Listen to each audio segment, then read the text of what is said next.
हर महादेव, हर हर गंगे।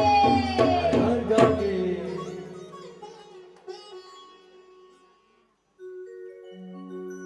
ऐसे हमारे भोलेनाथ पल में क्षणिक रुष्टा क्षणिक तुष्टा रुष्टा तुष्टा क्षणिक, बहुत जल्दी क्रोधित हो जाते हैं, फिर बहुत जल्दी भोलेनाथ है ना मान जाते हैं। दक्ष को क्षमा दान किया और दक्ष को अनंत आशीर्वाद दिया। इस प्रकार चतुर्थ स्कंद में सुखदेव मुनि ने परीक्षित राजा को मां सती के यानी कि मनु राजा की जो 3 कन्याएं हैं उनके वंश की वर्षावली सुनाते हुए दक्ष प्रजापति के यहाँ जो सती प्रकट हुई थी उनके विवाह के और उनके प्राण त्याग की, देह त्याग की, सती के देह त्याग की कथा को सुनाया है। अब सुखदेव मुनि राजा परीक्षित को मनु राजा की 3 कन्या की कथा तो सुना दी, देवहूति, आकुति, प्रसूति। अब जो पुत्र हैं उत्तानपाद और प्रियव्रत, उसमें जो उत्तानपाद हैं उनके वंश की कथा को सुनाते हैं। उत्तानपाद के वंश में, मनु राजा के पुत्र उत्तानपाद के वंश में एक परम पवित्र भक्त का जन्म हुआ और उस नन्हे से भक्त ने, उस छोटे से भक्त ने उत्तानपाद राजा के वंश को अजर अमर कर दिया। सुखदेव मुनि वर्णन करते हैं, राजा आपने बड़े बड़े भक्तों की कथा सुनी, भगवान के अनेक अवतारों की कथा सुनी, किस प्रकार देवहूति माता ने परम पद प्राप्त किया, किस प्रकार विदुर जी ने राज्य का त्याग किया, किस प्रकार पांडवों ने स्वर्गारोहण किया, मां कुंती ने परमात्मा के प्रेम को पाया, उत्तरा ने अपने पुत्र परीक्षित जी के रक्षण की, भगवान से प्रार्थना की, परीक्षित का जन्म, ये सारी कथाएं आपने सुनी है। हे राजा, आपने अपने जन्म की कथा भी, तो अब मैं आपको भगवान के एक छोटे से भक्त की कथा सुनाता हूं। उत्तानपाद राजा के 2 रानियां थी। बच्चों, बहुत प्यारी सी कथा है। नन्हे से 5 वर्ष के ध्रुव जी जिन्होंने भगवान का भजन किया और परमात्मा को प्राप्त किया, तो आप शांति से बैठकर सुनिए, ठीक है। उत्तानपाद राजा के 2 रानी हैं, एक सुरुचि और एक सुनीति। सुरुचि के उत्तम राम के पुत्र है और सुनीति के ध्रुव जी पुत्र हैं। एक दिन सुरुचि के पास उत्तानपाद राजा विराजमान थे और वहीं पर उत्तम भी बैठे हुए थे। ध्रुव जी जहां बैठने के लिए आए, वहीं सुरुचि ने ध्रुव जी का तिरस्कार कर दिया, अपमान थोड़ी। सुरुचि ने ध्रुव जी का अपमान कर दिया, ध्रुव जी का अपमान किया कि तुम इस सिंहासन पर बैठ नहीं सकते। ध्रुव जी ने कहा, मैं अपने पिता के गोद में बैठना चाहता हूँ, सिंहासन पर बैठना नहीं चाहता। सुरुचि ने कहा कि तुम्हारे पिता की गोद में भी बैठने के लिए तुम्हें मेरे गर्भ से जन्म लेना पड़ेगा, या तो वन में जाओ और भगवान से वरदान प्राप्त करके आओ, फिर इस सिंहासन पर बैठना, फिर पिता की गोद में बैठना। पहले उस पिता की गोद में बैठ के तो दिखाओ। सुरुचि ने अपमानित कर दिया, तिरस्कार कर दिया। नन्हे से ध्रुव जी का जब इस प्रकार अपमान किया तो नन्हा बालक है, रोने लगे। रोते रोते अपनी माता के पास गए, सुनीति के पास गए, जाकर कहने लगे, माँ, मेरी अपर माता सुरुचि ने मेरा तिरस्कार कर दिया, मेरा अपमान कर दिया। सुनीति ने टोका, कहा, बेटा तुम अभी बहुत नादान हो, तुम बालक हो, तुम्हारे मन मान अपमान का भाव होना नहीं चाहिए। बात क्या हुई ये बताओ। जब सुनीति ने पूछा कि सुनीति ने ध्रुव जी से अपमान का कारण पूछा, तो ध्रुव जी ने बताया, माँ, वो कहती हैं कि अगर तुम्हें पिता की गोद में बैठना है, सिंहासन पर बैठना है, तो जाओ वन में और जाकर तप करो, वरदान मांगो, भगवान की गोद पहले प्राप्त करो, फिर यहाँ बैठना। सुनीति कहती है, बेटा ध्रुव, तो तुम्हारी अपर माँ ने कहा गलत कहा है, सत्य ही तो कहा है। प्रत्येक जीव का ये दायित्व है कि वो जन्म लेकर अपने कल्याण का मार्ग साधे। चाहे वो बच्चा है, चाहे वो बूढ़ा है, चाहे वो युवा है, चाहे स्त्री है, चाहे पुरुष है, चाहे कोई भी है। निवेदन है आपसे, आपका ध्यान इस 15 मिनट की कथा पे, उसके बाद कथा विश्राम है। सुनीति ने गलत नहीं सिखाया, ध्रुव जी से कहा कि तुम्हारी माँ ने तुम्हें एक सत्य मार्ग बताया है। सुनीति ने जो मार्ग ध्रुव जी को दिखाया कि तुम इस मार्ग पर चलो, तुम्हें वन में जाना चाहिए, भगवान का भजन करना चाहिए, ध्यान करना चाहिए, तप करना चाहिए और अंत में उनकी गोद को प्राप्त करना चाहिए। तुलसीदास जी सुनीति के इस भाव पर रीझ गए गानों, और तुलसीदास जी ने बहुत सुंदर पद लिख दिया। ऐसी मां जो 5 वर्ष के अपने बालक को वन गमन का मार्ग दिखा रही है, परमात्मा को पाने हेतु ध्यान लगाना, तप लगाने को प्रेरित कर रही है, ऐसी मां सुनीति ही हो सकती है। उत्तानपाद मन है, उसकी 2 वृत्तियां हैं, एक सुरुचि यानी रुचि, सुनीति यानी नीति। उत्तानपाद मनुष्य का मन है और रुचि और नीति 2 वृत्तियां हैं। ये नित्य उस जीव के साथ लगी रहती हैं। तो ये मन जो है ना, वो सुरुचि से ज्यादा प्रसन्न रहता है, न कि सुनीति से। राठी अंकल का जीवन नीतिगत है, बिल्कुल सिद्धांत से चलता है, हर कार्य नीति से करना है, दिनचर्या भी नीतिगत है। झूठ नहीं बोलेंगे, इतना हम भी नहीं कर सकते। पर ये जीव तभी धन्य बनता है जब वो नीतिगत चलता है, तभी उसे कल्याण का मार्ग मिलता है और तभी वो अपना श्रेयस कर सकता है। रुचि क्या है? मन रुचि से चलता पसंद करता है। मन को जो रुचिकर होगा, जो अच्छा लगेगा वो करेगा। तो मन को तो सब आसान आसान अच्छा लगता है, सुख सुविधा अच्छी लगती है, मन को कठिनाई अच्छी नहीं लगती। इसलिए मन रुचि अनुसार चलता है, नीति अनुसार नहीं चलता है। पर यहाँ जो सुनीति है वो ध्रुव जी को क्या मार्ग दिखा रही है। तुलसीदास जी रीझ गए और पद लिख दिया।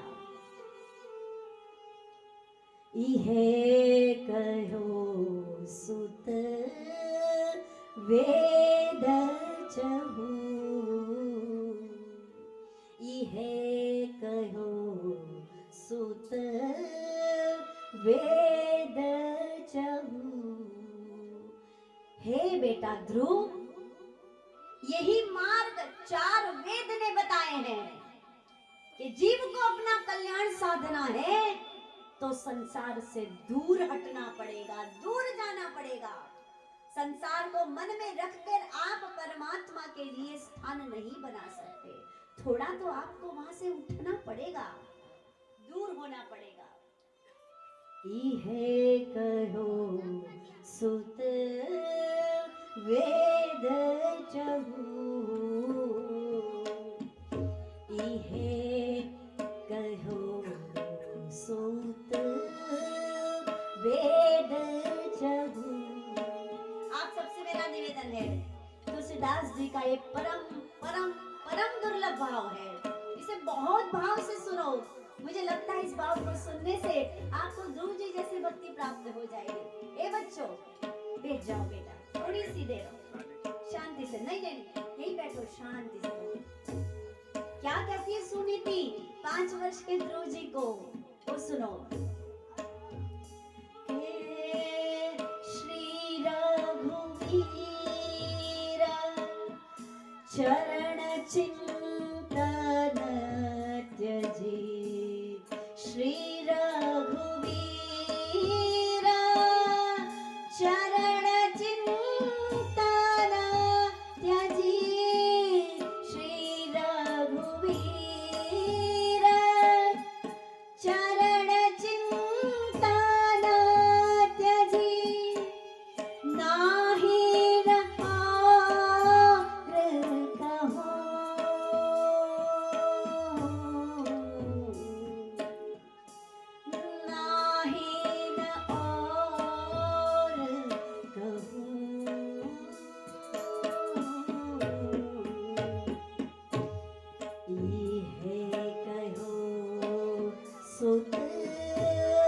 वेद चहु।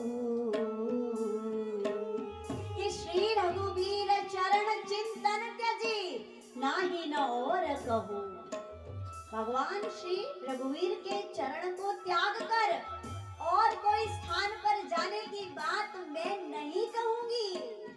मैं वही बात कहूंगी कि तुम श्री रघुवीर के चरण को समर्पित हो जाओ। बेटा ध्रुव, सुनीति कहती है,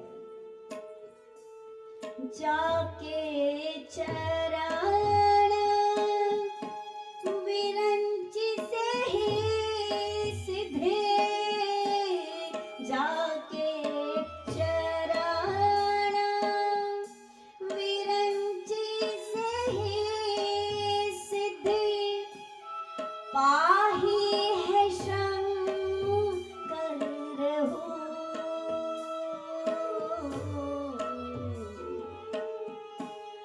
पाही है शंकर हो।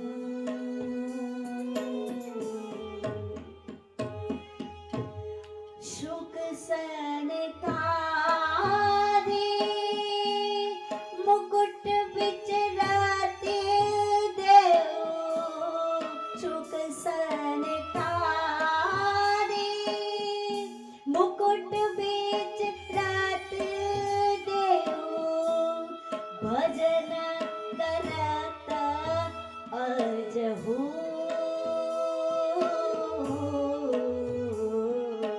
शुक सनकादिक शिव भजन करत अजहू।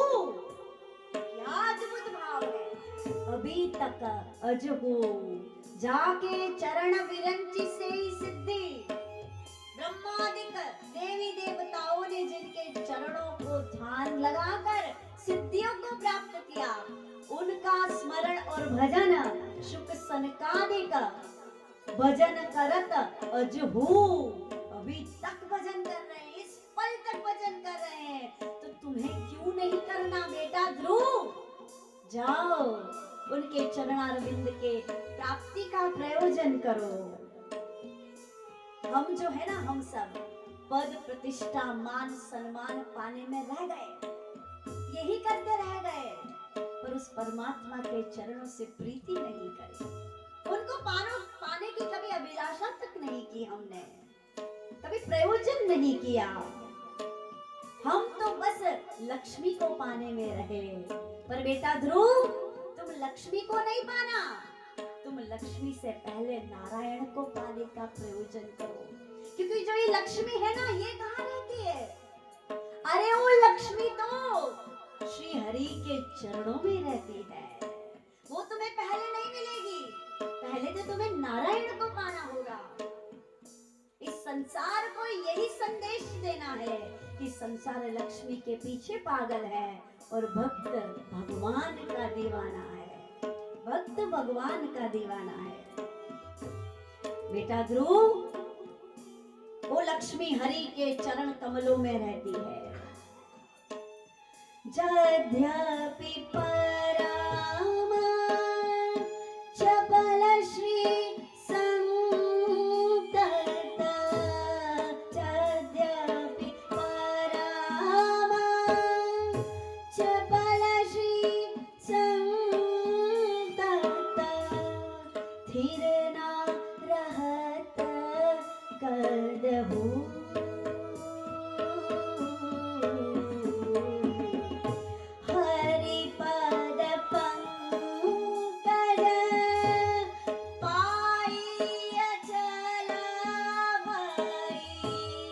हरिपद पंकज पाई अचल भई, करम बचन मनहु।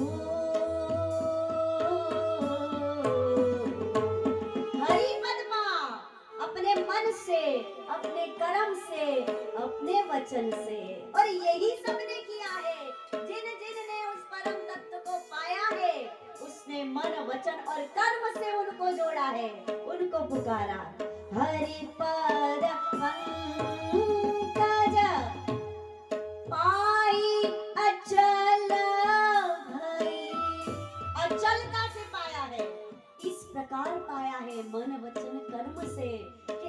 अचल है, चलित नहीं है। बेटा ध्रुव, तुम भी उसी प्रकार कर्म वचन मनहु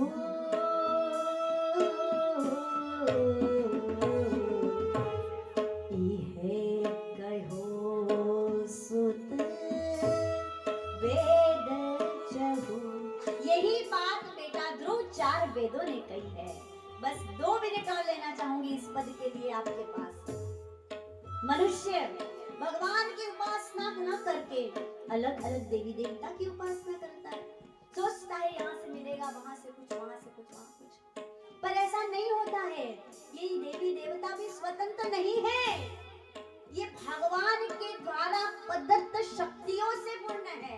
और वो भी तब दे पाएंगे जब भगवान की आज्ञा होगी, जब उनकी कृपा होगी, उनका संकेत इशारा होगा। ये देवी देवता भी तब दे पाएंगे। देने वाले करने वाले तो वो पूर्ण पुरुषोत्तम, वो परमात्मा है। क्यों? क्योंकि वो भगवान एक है। ध्यान से सुनिएगा मेरे भक्तजन वैष्णव जन, आज एक ऐतिहासिक बात बताना चाह रही हूँ कि भगवान एक है और वो भगवान एक ही है और उन भगवान जैसा और कोई नहीं है। वो भगवान जैसा और कोई नहीं है। वो भगवान जैसे तो बस भगवान ही है। अच्छा आप सुनिए, सावधान होकर मन को स्थिर करिए। चाहो तो नैनों को मूंद लीजिए, क्योंकि अब बताया है तुलसीदास जी ने कि वो भगवान कैसे हैं। वो भगवान कैसे हैं? करुणा सिंधु भगत चिंतामणि, करुणा सिंधु भगत चिंतामणि, शोभा सेवत हो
करुणा सिंधु भगत चिंतामणि, भक्तों को धारण करने वाले, अहम भक्त पराधीनो कहने वाले, भक्त के सर्वथा अधीन रहने वाले, आए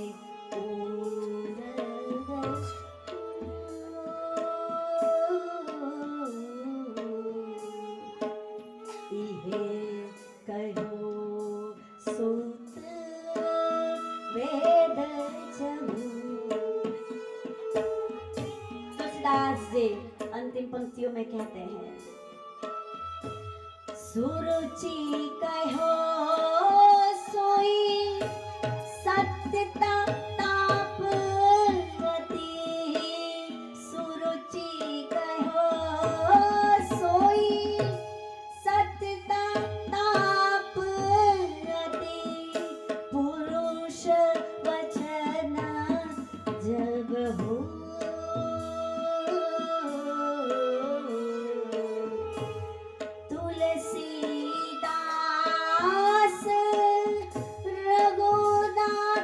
विमोचन